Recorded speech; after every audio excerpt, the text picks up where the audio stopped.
नमो वरिहन्ताणं नमो सिद्धाणं नमो आयरीयाणं नमो वज्रायाणं नमो लोय सर्वसाहुनं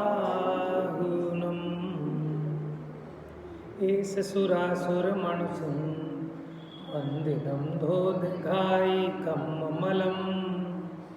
प्रणमामि वड्डमाणं तीर्थं धम्मस्य कर्तारम्।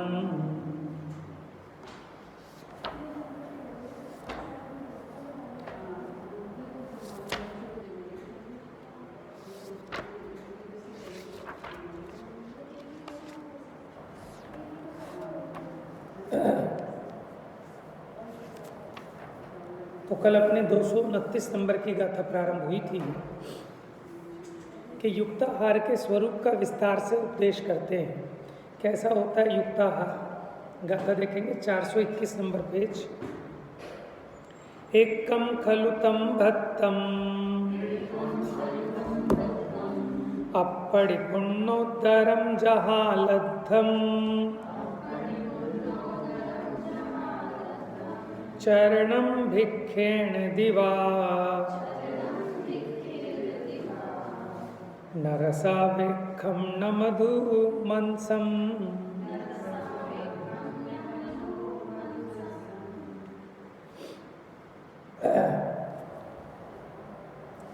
एक बार भिक्षा चरण से जैसा मिले मधुमास बिन अध पेट दिन में ले श्रवण बस यही युक्ताहार है।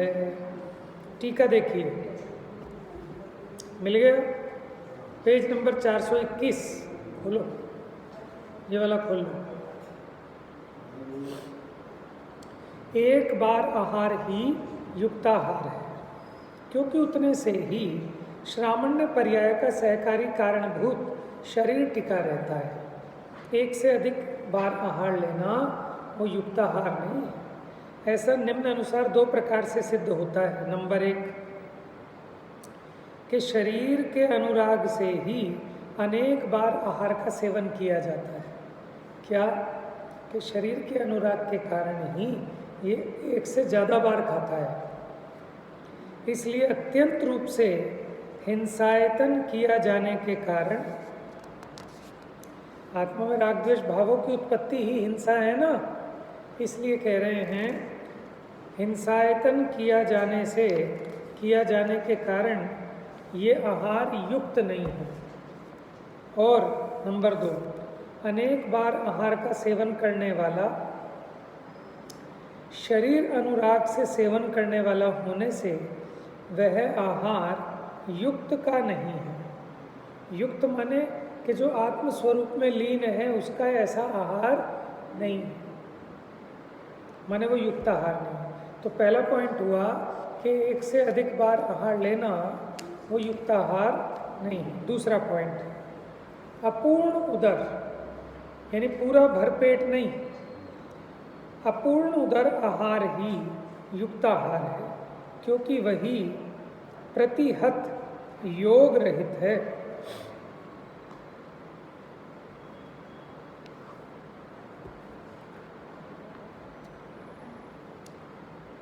प्रतिहत माने टूटना, नष्ट होना, विघ्न को प्राप्त हो जाना। और प्रतिहत से रहित माने जो नष्ट नहीं होता।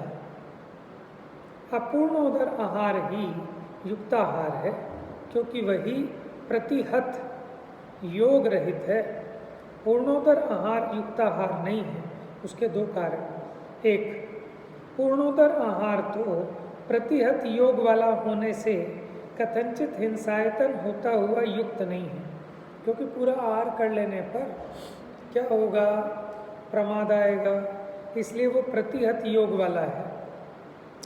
योग माने अपने आत्मा के स्वरूप में जो आप लीन हुए थे उसमें आपका उपयोग नहीं जमेगा, आप गिर जाओगे, विघ्न आएगा।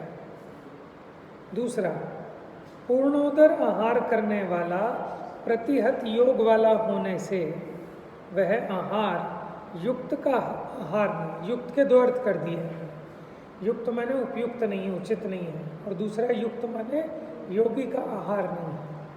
तीसरा, यथालब्ध आहार ही युक्ताहार है, क्योंकि वही आहार विशेष प्रियता स्वरूप अनुराग से शून्य है। क्योंकि भैया आज तो हम ये खाएंगे, इसमें विशेष प्रियता हो गई और उसमें कोई पहले से कुछ नहीं बताना, ठीक है ना, कोई अपनी चॉइस नहीं। तो चॉइस के बिना का जो आहार है वो विशेष प्रियता के अनुराग से शून्य है, नंबर 1। क्यों? अयथालब्ध आहार तो विशेष प्रियता स्वरूप अनुराग से सेवन किया जाता है। अयथालब्ध माने स्पेसिफिक, कि नहीं मैं तो यही खाऊंगा, तो वो तो आपको उसके प्रति विशेष अनुराग हो तभी ऐसा होता है।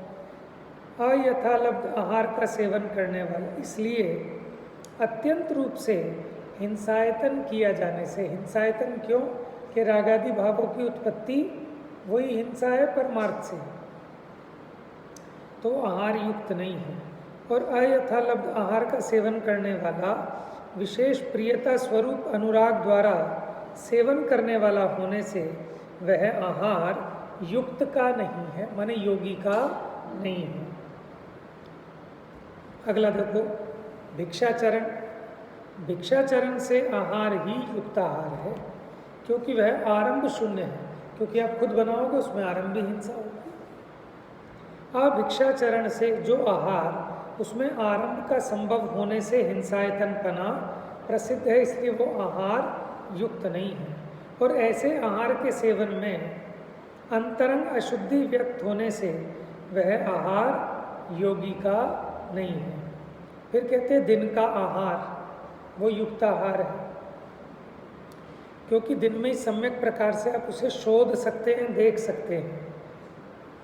आदिवस माने दिन के अलावा रात्रि आदि का आहार तो सम्यक प्रकार से नहीं देखा जा सकता, इसलिए उसके हिंसायतनपना अनिवार्य होने से वह आहार युक्त नहीं है। और ऐसे आहार के सेवन में अंतरंग अशुद्धि व्यक्त होने से आहार युक्त का नहीं है, यानी योगी का आहार। तो कितने पॉइंट हो गए अभी तक? देखो कौन बताएगा? हाँ देखो, पहला कौन सा बताया था? एक बार आहार। दूसरा बताया अपूर्ण उदर। तीसरा बताया यथालब्ध। चौथा बताया भिक्षाचरण से। पांचवा बताया दिन का आहार। छठा बता रहे हैं अब रस अपेक्षा से रहित आहार युक्त आहार है, क्योंकि वही अंतरंग शुद्धि से सुंदर है। रस की अपेक्षा वाला आहार तो अंतरंग अशुद्धि द्वारा अत्यंत रूप से हिंसायतन किया जाने के कारण युक्त नहीं है, क्योंकि रस की अपेक्षा में अंतरंग अशुद्धि हो गई। कौन सी अशुद्धि हो गई? रागादि भावों की। और उसका सेवन करने वाला अंतरंग अशुद्धि पूर्वक सेवन करता है, इसलिए वह आहार युक्त का नहीं है। मधुमांस रहित आहार ही युक्त आहार है, क्योंकि उसी के हिंसायतन पने का अभाव है।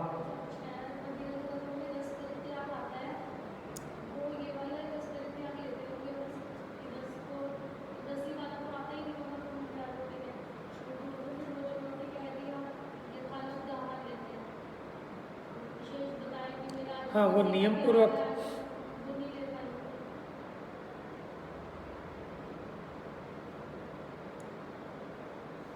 मैं तो क्या कह रही हूँ, रस की अपेक्षा वाला नहीं आता होगा मुनिराज को।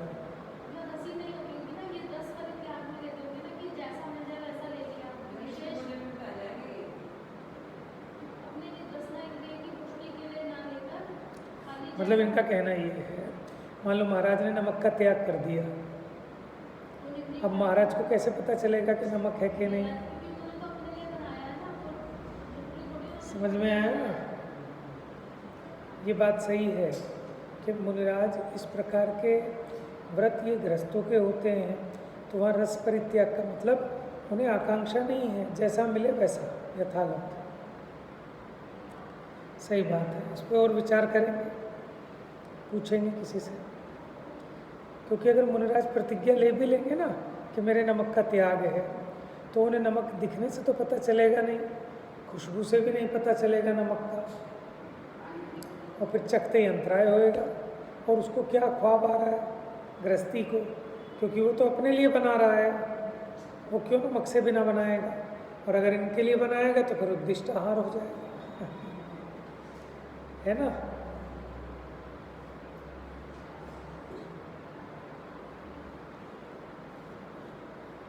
तो बस रस की अपेक्षा से रही, तो उन्हें रस की अपेक्षा नहीं।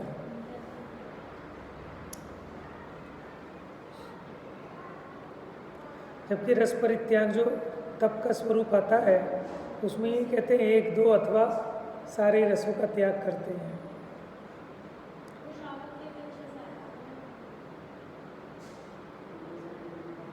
हाँ,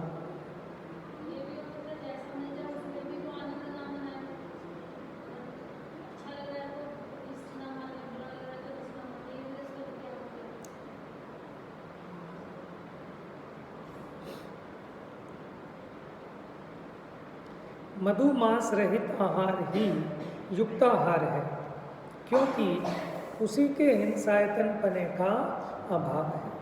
मधुमांस सहित आहार तो हिंसायतन होने से युक्त नहीं है, और ऐसे आहार के सेवन में अंतरंग अशुद्धि व्यक्त होने से वह आहार युक्त का नहीं है।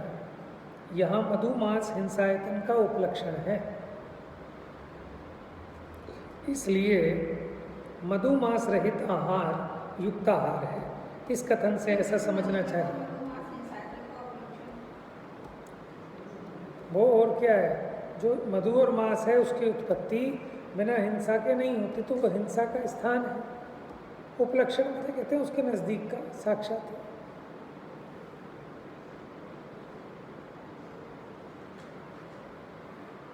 यहाँ मधुमांस हिंसायतन का उपलक्षण है, इसलिए मधुमांस रहित आहार युक्त आहार है।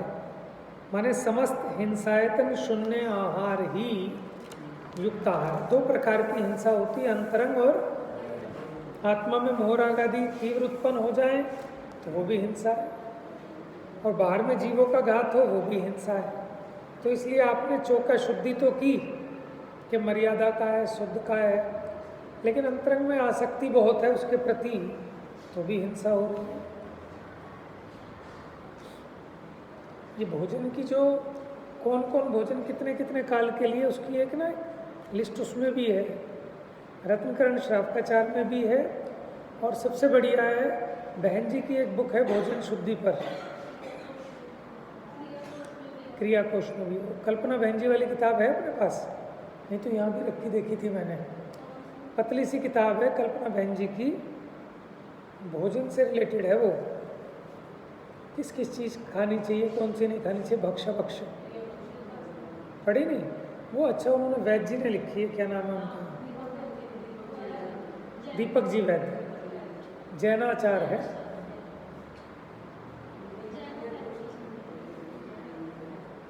हाँ, क्योंकि सामान्य जन जानना चाहते हैं कि भोजन की शुद्धि कैसे। अभी हमने कल के प्रवचन में कहा था ना, तो किसी का आया था कि भैया कहाँ मिलेगा पढ़ने को, तो सबसे बढ़िया वो वाली बुक है कल्पना बहन जी वाली। अभी तो पता ही नहीं ना, कम से कम पता तो हो, जीव को भी पता ही नहीं है कितने दिन के मसाले खाने लायक है। और आज के टाइम में कौन सा मुश्किल काम है, पहले होता था मुश्किल, उसमें क्या होता था, मूसल और मामजिस्ता, उसमें कूटो, फिर पीसने के लिए कैसे पीसो उसे, और उतने बारीक भी नहीं होते होंगे कूट के, फिर उसे छानते रहो, फिर दोबारा कूटो। पीसने का क्या था, मसाले कैसे पीसते थे, बस मामजिस्ते में।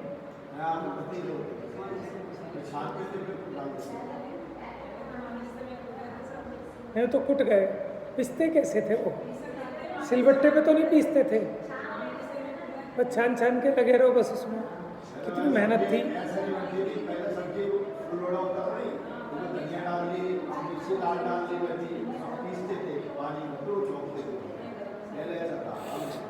तो अब तो बताओ, बिल्कुल मेहनत का काम खत्म हो गया, और फिर भी शुद्ध नहीं खाएं तो बेवकूफ़ी है। देखो, जिनको मर्यादा का नहीं है ना, वो लोग भी अपने घर में चक्की रखते हैं आटे की, वो स्वाद की वजह से कि ताज़ा और स्वादिष्ट अलग होता है। समझ में आया? तो आजकल तो चीज़ें बहुत सरल हो गई। बाहर का आटा भी महंगा इतना पड़ता है और कीड़े पड़े हुए उसमें, बुरी हालत है। हम अपने ऑफिस में टिफ़िन खोलते हैं ना, तो बाकी लोग कहते हैं सर आपके तो खाने ही अजीब, माने एकदम खुशबू आती है बहुत बढ़िया। मगर भाई ताज़े मसाले हैं तो खुशबू तो आएगी, तुम खाते हो बासी, उनकी खुशबू ही मर जाती है मसालों की।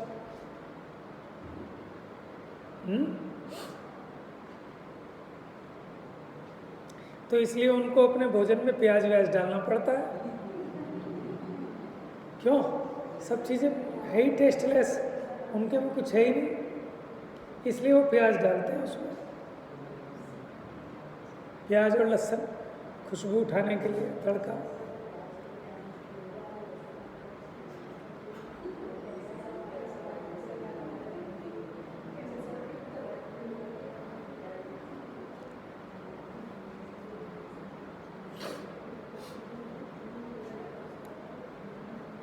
चलिए और देखिए, अब हमारी मेहनत ख़त्म हो गई ना। पहले जो मूसल और वो ऐसे चलाती थी तो कभी कंधे में दर्द नहीं होएगा, समझ में आया? और सिलबट्टे जब चलते थे तो सिलबट्टे से पूरी ताकत लग जानी है, अलग से कोई एक्सरसाइज की ज़रूरत ही नहीं थी। लेकिन अब तो इतना सरल हो गया और बीमारी बढ़ गई। नहीं माने इतनी फैसिलिटी आने के बाद भी अगर हम वो मर्यादा का नहीं खाएं तो फिर बेकार है ना? हम तो 2 मिनट में हल्दी पिस जाती है, 2 मिनट में मसाले पिस जाते हैं।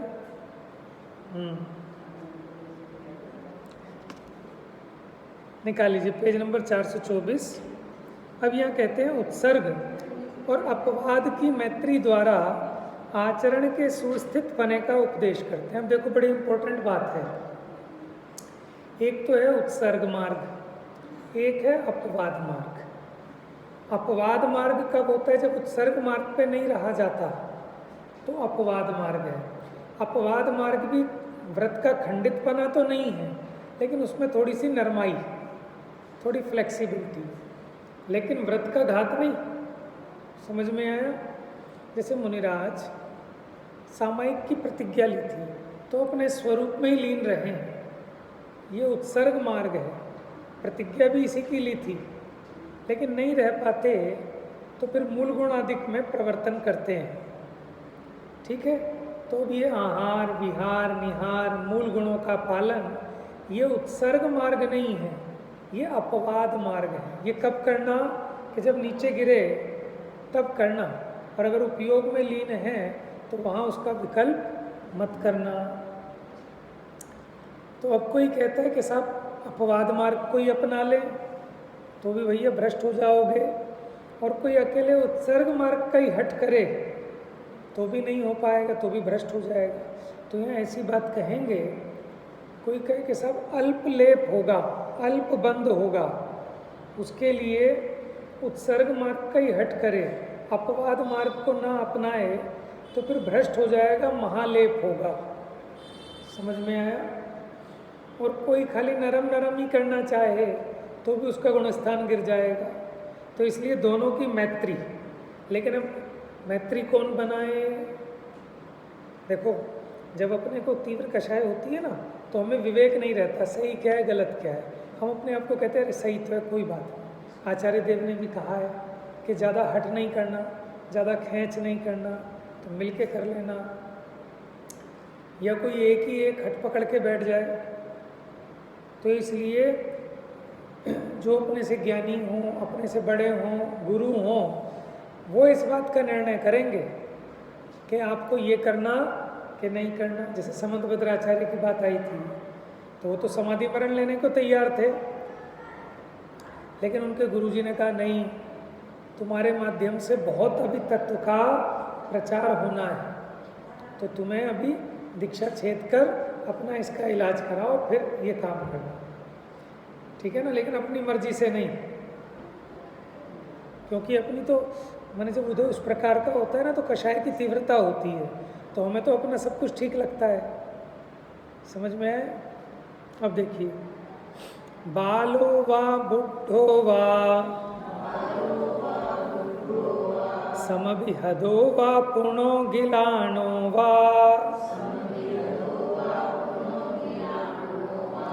चर्यम चरदु सजोगम मूलच्छेदो जधा न हवदी।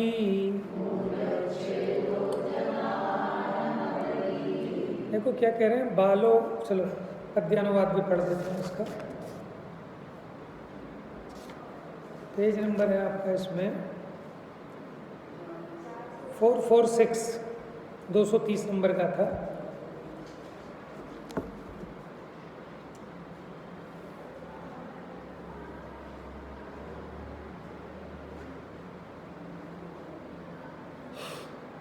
चलाओ, मेरे से लाइन नहीं बन रही इसकी।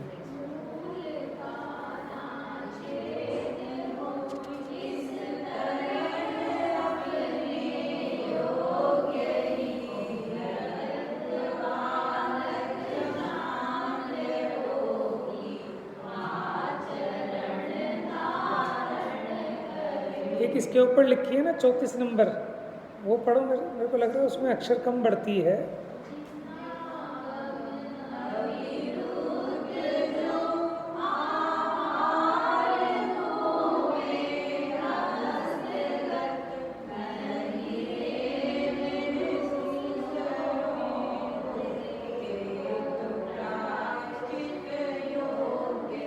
है ना, बन नहीं पा रही थी, इसमें अक्षर आगे पीछे है, बड़ा नहीं। लेकिन यहाँ अलग से एफर्ट करने पड़ रहे हैं। जिनागम, एक अक्षर बढ़ रहा है उसमें। जैसे वो होते हैं ना हरि गीत में, कितने अक्षर होंगे, कितनी मात्राएं होंगी, नियम है, लेकिन वो गिन गिन के तो लिखी नहीं जाती। हाँ जी, देखो अब यहाँ क्या कह रहे हैं, अपनी गाथा 230 है। मूल का न छेद हो, इस तरह अपने योग्य ही वृद्ध बालक श्रांत रोगी आचरण धारण करे। माने देसी भाषा में इसको कहते हैं, या तो खाए घी से या जाए जी से। समझ में आया? भैया ऐसा काम मत करो। तो वो क्या कह रहे हैं कि ऐसा काम करो जिससे मूल का छेद ना हो जाए, माने मुनीपना ही नष्ट ना हो जाए। देखो, बालो वा बुद्धो वा समभिहदो वा पुनो गिलानो वा, कि चाहे बाल हो, वृद्ध हो, समभिहिदो यानी श्रमभित माने श्रांत थके हुए, गिलानो, गिलानो माने रोगी आदि। तो जो ऐसे श्रमण हैं, चर्यम चरदु सजोगम माने ऐसी चर्या आचरण करनी चाहिए, सजोगम अपने योग्य, मूल छेदो जदा न हवदी, जिससे कि आपके उस मूल का माने जो श्रवण करने का घात ना हो जाए। देखते हैं टीका। बाल, वृद्ध, श्रांत या ग्लान श्रवण मूल का छेद जैसे ना हो, उस प्रकार से अपने योग्य आचरण आचरो। तो खुली छूट दे दी उन्होंने, खुली छूट दे दी ना कि अपने योग्य आचरण आचरण, लेकिन एक शर्त रख दी, जिससे मूल का उच्छेद ना हो। जैसे बच्चा बहाने मारता है कि मेरी कमर में दर्द हो गया, पढ़ा नहीं जा रहा, अब तो मैं सो जाऊं, कि हमें नहीं पता, तू सो, चाहे पढ़, चाहे जो मर्जी कर। समझ में? लेकिन बस नंबर इतने आने चाहिए, इससे कम नहीं आने चाहिए, तो मूल का उच्छेद ना हो। अब तुम अपवाद मार्ग को अपनाओ, उत्सर्ग मार्ग को अपनाओ, लेकिन ये जो मूल है, ठीक है ना, समता भाव, समझ में है, चारित्र, धर्म, इसका उच्छेद नहीं होना चाहिए। समझ में है? टीका। बाल, वृद्ध, श्रमित, श्रमित माने जिन्होंने बहुत, माने जैसे कहीं लंबा चल के आए हैं, अतिरिक्त थके हुए हैं, अथवा शरीर में कोई रोग है, ऐसे मुनि को भी संयम का, जो कि शुद्धात्म तत्व का साधन होने से मूलभूत है, उसका छेद जैसे ना हो, माने संयम का छेद ना हो, उस प्रकार संयत ऐसे अपने योग्य अति कर्कश आचरण ही आचरना इस प्रकार उत्सर्ग है। माने कठोर आचरण आचरे, इसको कहते हैं उत्सर्ग मार्ग।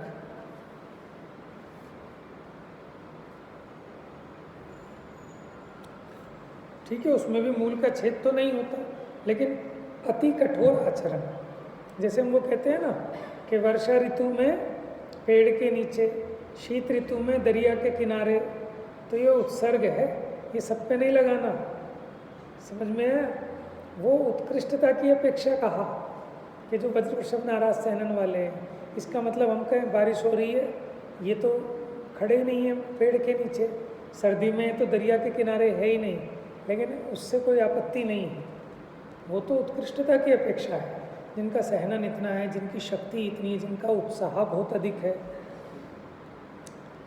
बाल, वृद्ध, श्रमित या ग्लान को भी शरीर का, देखो ऊपर क्या कहा था, संयम का, अब यहाँ कह रहे हैं शरीर का, जो कि शुद्धात्म तत्व के साधनभूत संयम का साधन होने से।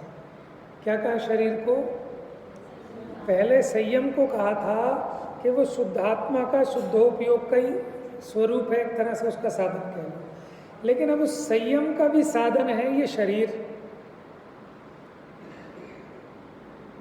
हाँ, तो बाल, वृद्ध, श्रमित या ग्लान को भी शरीर का, जो कि शुद्धात्म तत्व के साधनभूत संयम का साधन होने से मूलभूत है, उसका छेद जैसे ना हो। किसका छेद ना हो? शरीर का। और ऊपर वाले में क्या कहा था? संयम का। समझ में है? देखो, संयम का छेद तो नहीं होना चाहिए, ठीक है। संयम मतलब कि हम किसी जीव की हिंसा नहीं करेंगे, मोटे रूप में समझा रहा हूँ। लेकिन अपने ही जीव का घात हो जाए तो ये भी तो हिंसा है। एक स्वहिंसा होती है, एक पर हिंसा होती है। समझ में है? आपने पर की 2 इंद्रिय, 3 इंद्रिय, 4 इंद्रिय की हिंसा को तो बचाया, लेकिन ये सैनी पंचेंद्रिय और ये अपने लिए बहुत प्रयोजनभूत है, इसको नहीं बचाया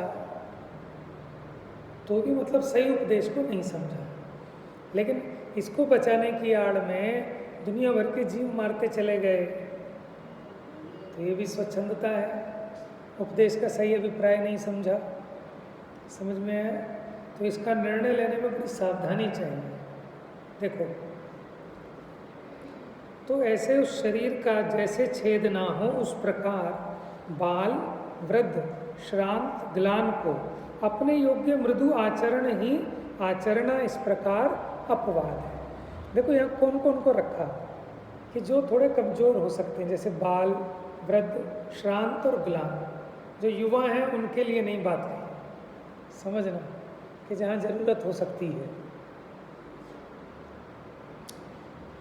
तो क्या कहा? अपने योग्य मृदु आचरण ही आचरणा, ये अपवाद है। ठीक है, वो उत्सर्ग था कि कठोर आचरण आचरण, कि नहीं 6 रसों का त्याग करना, ये कठोर आचरण में आ गया। अब उन्होंने कहा कि सब स्वास्थ्य ठीक नहीं रहता, ठीक है, ये सब बात है, तो फिर ज़्यादा कर्कश नहीं करना, जैसा हो जाए ठीक है, मूल गुण का छेद ना हो। बाल, वृद्ध, श्रांत, ग्लान के संयम का, जो कि शुद्धात्म तत्व का साधन होने से मूलभूत है, उसका छेद जैसे ना हो, उस प्रकार का संयत ऐसे अपने योग्य अति कठोर आचरण आचरते हुए, कि ठीक है कठोर आचरण आचरो, लेकिन वो कठोर आचरण आचरते हुए शरीर का, जो कि शुद्धात्म तत्व के साधनभूत संयम का साधन होने से मूलभूत, उसका भी छेद जैसे ना हो। समझ में आया? कठोर आचरण तो आचरो, लेकिन ये भी ध्यान रखो कि कहीं ये दम न तोड़ जाए। आप नौकर से वसूली तो करो 8 घंटे की, लेकिन ये भी ध्यान रखना कहीं ऐसा ना हो कि मर जाए, इसको हॉस्पिटलाइज कराना पड़े, फिर तुम्हें ही कष्ट ज़्यादा हो जाएगा। बात समझ में आया ना? माने बच्चे को टाइट तो करना, लेकिन इतना टाइट मत कर देना कि जाके सुसाइड कर ले। तेरे नंबर ही बहुत कम आए तो पढ़ता नहीं। तो आप सोचो, माने माँ बाप, अध्यापक, कितना मतलब वो दोनों चीज़ें रहते हैं, कठोर भी और मृदु भी, लेकिन मूल का छेद नहीं होने देते।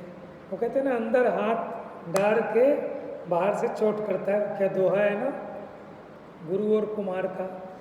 गुरु कुम्हार शिष्य कुंभ है ना, गुरु कुम्हार शिष्य कुंभ है कि ऊपर से चोट तो मारता है लेकिन पहले अंदर हाथ रख लेता है। अगर हाथ ना रखे तो ऊपर से चोट मारे तो टूट जाएगा। तो इसी प्रकार माने माता पिता हैं, गुरुजन हैं, वो कठोर भी हैं, लेकिन ऐसे भी कठोर नहीं कि सरेंडर कर दे कि मैं मेरे बस की में पढ़ा लूँ, ठीक है। और बिल्कुल ही स्वच्छंदी ना हो जाए तो थोड़ा टाइट भी रखना, कभी तेरे को भोजन नहीं मिलेगा, ये नहीं होगा, तेरी मन मर्जी नहीं चलेगी, लेकिन बीच बीच में थोड़ा थोड़ा फ्लेक्सिबल भी छोड़ देते हैं, कोई बात नहीं, खेल लो। तो यानी दोनों की मैत्री हो गई, कठोर की भी और मृदु की भी। हमें तो अपने प्रयोजन से मतलब है ना।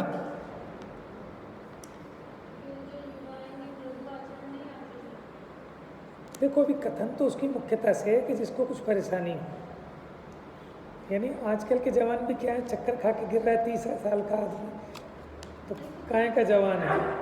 जवान का मतलब ये है कि उसका उत्साह उतना हो, उसकी शक्ति इतनी हो, उसकी सामर्थ्य हो, ये सब चीज़ें, तब उसको युवा कहा जाएगा। नहीं तो उम्र से मतलब नहीं है ना। मान लो 25 साल का भी है, उसका उत्साह ही नहीं है, उसके शरीर में ताकत ही नहीं है, तो वो शांत की कोटि में है।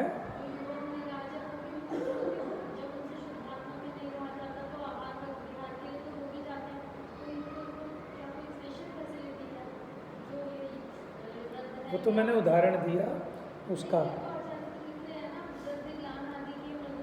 नहीं, मैं उस चीज़ को कह रहा हूँ जैसे 7वां गुण स्थान शुद्ध होगी का, है ना, उसको तुम कह रहे हो उत्सर्ग, लेकिन ये चरणानियोग मिश्रित अध्यात्म है। तो यहाँ जैसे कि मैं 10 दिन के उपवास करूँगा, मैं पेड़ के नीचे खड़ा होकर धूप में करूँगा, गर्मी में तप, या वो कौन से होते हैं बड़े बड़े व्रत तप आदिक, ठीक है, अब वो ना करके हैं, हाँ ऐसे बड़े बड़े, तो वो जो तप रिद्धि और उग्र तप रिद्धि वाले होते हैं वो करते हैं, ठीक है। तो यहाँ चरणानियोग की अपेक्षा भी बात समझना, शरीर का एंगल ले लिया ना कि शरीर का घात हो जाएगा तो फिर तो गुण स्थान नीचे गिर जाएगा, अभी छठा तो है ना। और अगर आप इसका हट करके शरीर के साथ थोड़ा सा नरमाई नहीं रखोगे तो फिर क्या होगा, मरण करके देवगति में जाओगे, वहाँ चौथा ही गुण स्थान रह जाएगा। देखो पढ़ते हैं भी पहले क्या,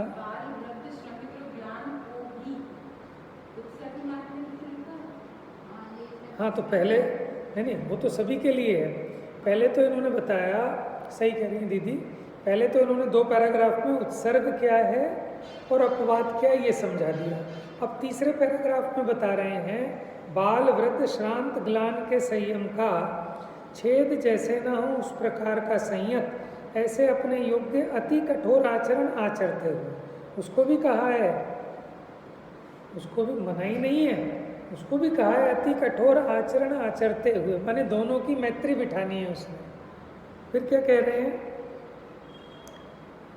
उसके शरीर का छेद जैसे ना हो उस प्रकार, हाँ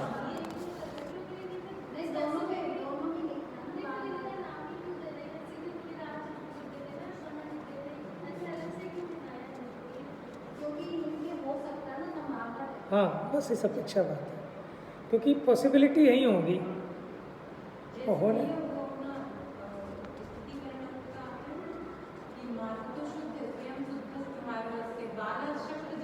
हाँ, तो अशक्य दशा की अपेक्षा बात है, जवान की भी कभी अशक्य दशा हो सकती है, तो फिर वो श्रांत और ग्लान कहलाएगा। हाँ हाँ, तो वो फिर श्रांत और ग्लान की कोटि में आ जाएंगे। देखो यहाँ से तो अपने को भी बहुत सारी शिक्षा लेनी चाहिए, क्योंकि कई लोग होते हैं बहुत हठी और बहुत जिद्दी होते हैं, तो वो आगम को भी नहीं मानते। भैया आगम के आलोक में चलो, आगम जो कह रहा है ठीक है ना, उसके अनुसार आचरण करो। जैसे मान लो कि पंचाग्नि तप रहा है, अब सोचो साहब उसमें तो कष्ट बहुत है, तो बड़ा धर्म होएगा कि आगम के अनुकूल भी तो हो, आगम से विपरीत है और उसमें हिंसा बहुत है। अपने ऐसा नहीं बताया, लोग अपनी मन मर्जी से जो मर्जी नियम ले लेंगे, जो मर्जी प्रतिज्ञा ले लेंगे। आगमोक्त होनी चाहिए, पहली शर्त है। समझ में आया ना?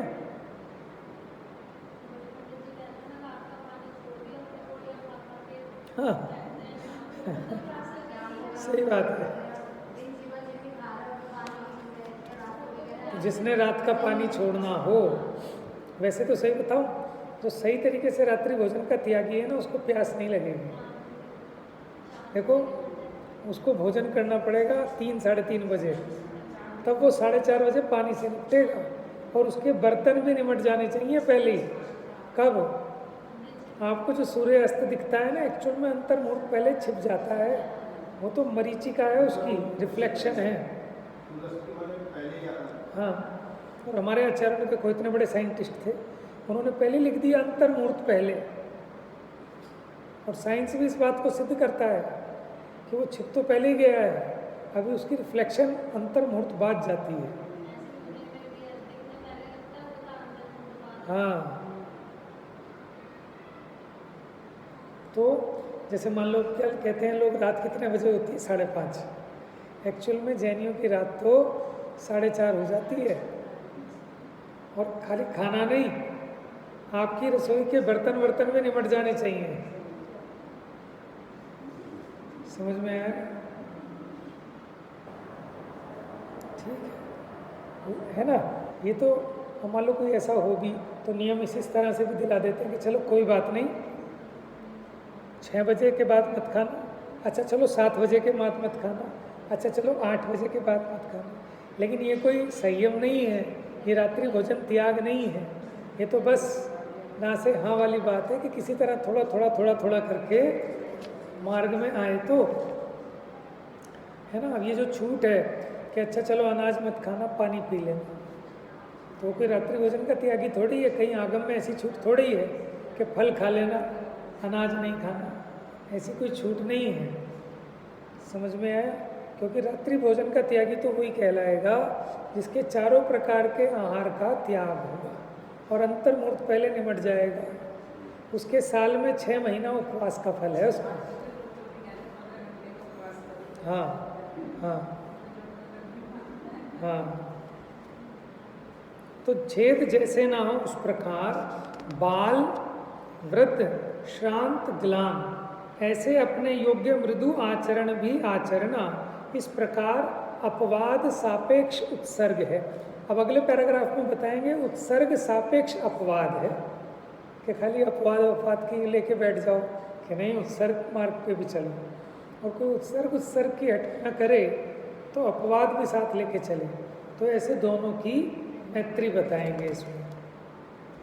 बस एक गाथा और है और फिर प्रकरण चेंज होगा, अगला अधिकार प्रारंभ होगा, इसमें स्वाध्याय आदि की प्रेरणा मुख्य बने देंगे। जा वाणी के ज्ञान से सूझे लोकालो, सो वाणी मस्तक नमो सदा देते हूँ।